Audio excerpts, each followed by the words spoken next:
স্থলভাগে নয়, এবার সাগরের গভীরে পাওয়া গেছে এক অদ্ভুত রাস্তা। কিন্তু এটি কোনো সাধারণ রাস্তা নয়, এটি আজকের যুগের নয়, বরং প্রায় 7,000 বছরের পুরনো। শোনার পর অবিশ্বাস্য মনে হলেও ভূমধ্য সাগরের তলদেশে এই রাস্তাটির সন্ধান পেয়েছে একদল প্রত্নতাত্ত্বিক। এই খবর প্রকাশের পর থেকে ইতিহাসপ্রেমীদের মধ্যে কৌতূহলী দৃষ্টি বেড়েই চলেছে। বিশেষজ্ঞদের ধারণা, এই রাস্তার পেছনে লুকিয়ে রয়েছে হাজার বছরের আগের পৃথিবীর রহস্যময়ী ইতিহাস। আন্তর্জাতিক আবহাওয়া বিষয়ক বার্তা সংস্থা ফক্স ওয়েদার তাদের একটি বিশেষ রিপোর্টে জানিয়েছে, ক্রোয়েশিয়ার পরকুলদ্বীপ এলাকা জুড়ে বিস্তৃত ভূমধ্যসাগরের তলদেশেই আবিষ্কার করেছে একদল সমুদ্র বিশেষজ্ঞ। গবেষকরা জানান, সলিনের প্রত্নতাত্ত্বিক অনুসন্ধানের সময় প্রায় 13 ফুট জুড়ে সাবধানে স্তূপকৃত পাথরের প্লেট উন্মোচন করা হয়। সেই মুহূর্তে তারা রীতিমতো অবাক হয়ে যান। সময় নষ্ট না করে প্লেটগুলো আরও পরিষ্কারভাবে পর্যবেক্ষণ করা শুরু করেন। গবেষণা পরিচালক ইকোর ভার্সেস জানান, তিনি এবং তার দল উপসাগরে কিছু অদ্ভুত কাঠামো লক্ষ্য করেছিলেন। সলিনের সাইটে প্রত্নতাত্ত্বিক দল ড্রাইভিং এর পরপরই উপসাগরের কেন্দ্রীয় অংশের সঠিকভাবে পরিদর্শন শুরু করে। অনুসন্ধানের কিছুক্ষণের মধ্যেই তারা রাস্তার অবয়ব দেখতে পান। তখনই বোঝা যায় তারা একটি প্রাচীন ইতিহাসের সাক্ষী হতে চলেছেন। এই ধারণাকে বাস্তবে পরিণত করেন ক্রোয়েশিয়ার জাগ্রেব বিশ্ববিদ্যালয়ের বিশেষজ্ঞরা।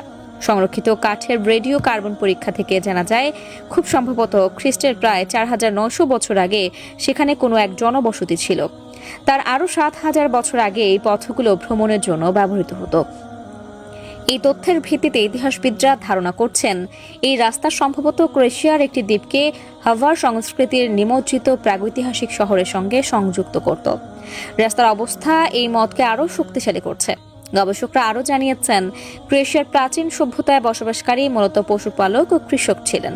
তারা উপকূল বরাবর এবং সংলগ্ন দ্বীপগুলোতে ছোট ছোট গ্রামে বসতি স্থাপন করতেন। আনুমানিক 5,000 খ্রিস্টপূর্বাব্দে নিওলিথিক যুগে এই অঞ্চলের মানুষের বসতি প্রথম গড়ে ওঠে। এই রাস্তাটিও সেই সময়ে নিওলিথিক বন্দোবস্তের অংশ হিসেবে ব্যবহার করা হতো বলে ধারণা করা হচ্ছে।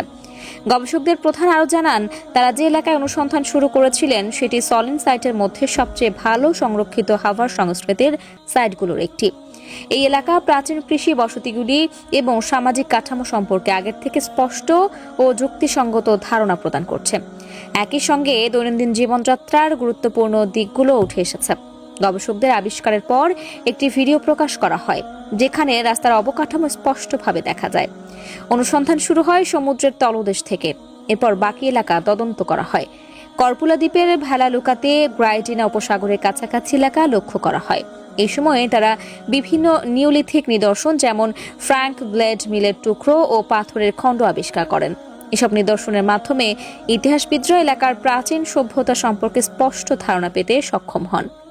সলিন সাইটে বিশেষভাবে আকর্ষণীয় ছিল এর সোপান ক্ষেত্রগুলো, যেগুলো প্রমাণ করে যে কংক্রিট বিল্ডিং ছাড়াও কৃষি কাজের জন্য স্থানগুলো ব্যবহার করা হতো। প্রশ্ন ওঠে, 7,000 বছর পরও এই রাস্তা কিভাবে অক্ষত রয়েছে? উত্তরে একজন প্রাচীন ভূমি বিষয়ক বিশেষজ্ঞ জানান, চারপাশের দ্বীপ এলাকা এই প্রাচীন রাস্তাটিকে ক্ষতির হাত থেকে রক্ষা করেছে।